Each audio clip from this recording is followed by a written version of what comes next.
This example relates to centripetal force. So you may have driven along the interstate and noticed debris on the shoulder, some truck tires, pieces of truck tires that are laying there.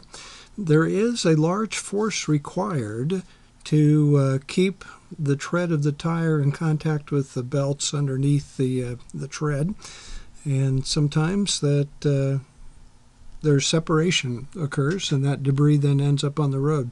So we're going to take the point of view that we're sitting on the axle of the wheel and watching the tire rotate and calculate the centripetal force from that uniform circular motion of the tire. So we're going to say our truck is moving at 65 miles an hour on the highway, and the radius of the tire is 0.75 meters.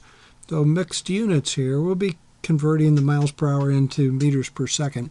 But calculate the centripetal acceleration is our first task. We know for centripetal acceleration, we can calculate that if we know the speed at the edge of the tire and we know the radius of the tire. The radius is given. Is the 65 miles an hour, is that useful to us? Well, I've got an attempt at a picture of a tire here. It's going to be rotating, and the truck is moving at 65 miles an hour. To change miles per hour into meters per second, 0.447 is the conversion factor, meters per second, and ends up then a little over 29 meters per second. That's the forward motion of the vehicle. Does that relate to the speed of the rubber on the tire? Well, let's I'm going to assume that this tire is just rotating and we're sitting at the axle and see what motion results from that. So let's think about this truck. It's moving 29.055 meters per second. How far will it move in 1 second? In 1 second. Well, if it's moving 29.055 meters per second, in 1 second, the truck is going to move by 29.055 meters. So that's not too mysterious. Think about atoms or little pieces of rock embedded in the tread here. And this tire is rotating, not sliding on the pavement. It is rotating. But let's suppose that as the tire comes in contact with the road, it leaves an atom, one atom, and then another atom, then another atom, then another atom. How long will the line of atoms be for motion during 1 second? Well, again, it'll be 29.055 meters. The tire is not sliding here. So as the tire rotates, it's going to cover on the ground 29.055 meters from this starting point to some ending point.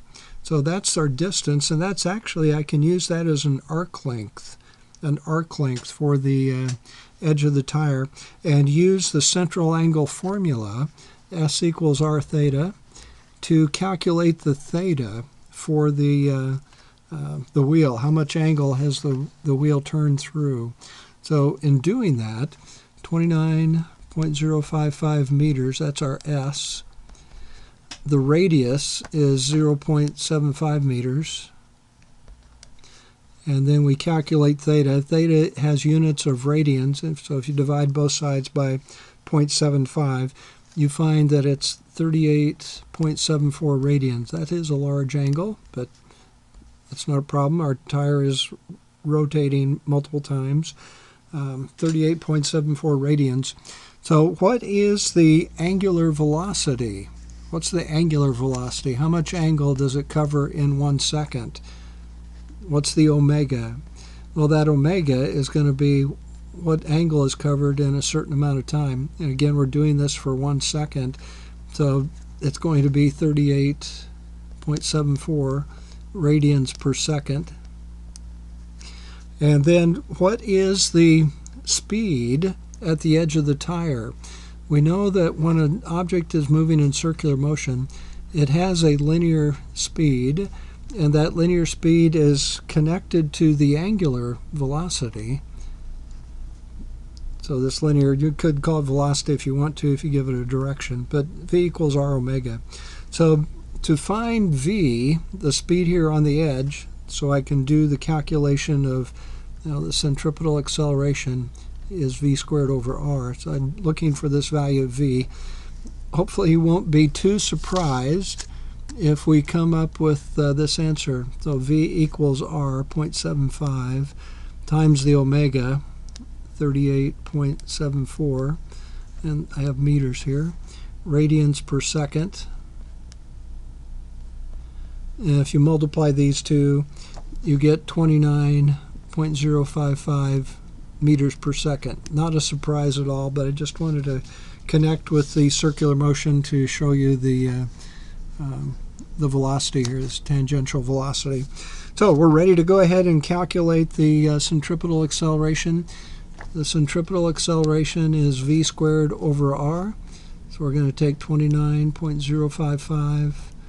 I have a habit of not rounding off intermediate calculations. So 29.055, that's squared, and we divide by 0.75 meters.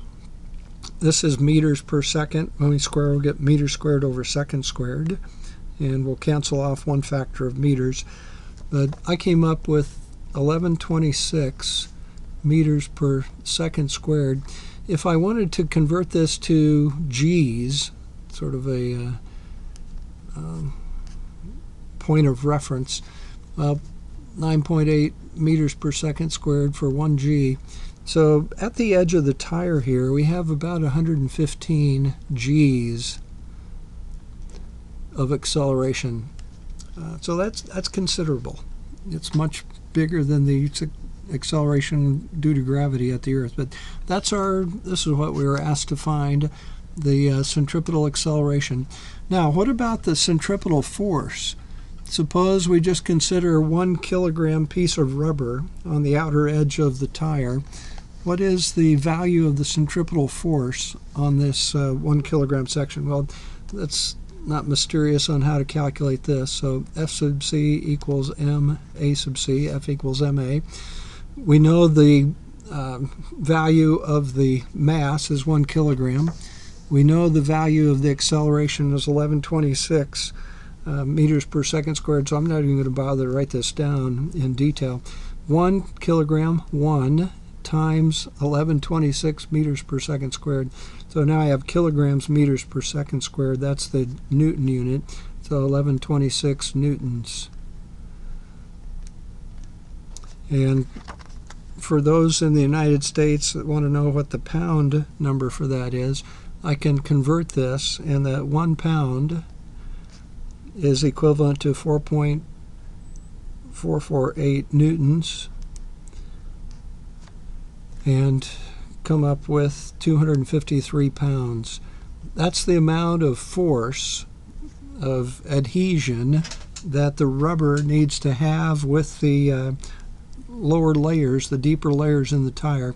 We need this much force pulling inward on that outer tread to keep the tread from separating. So there we have centripetal force calculation.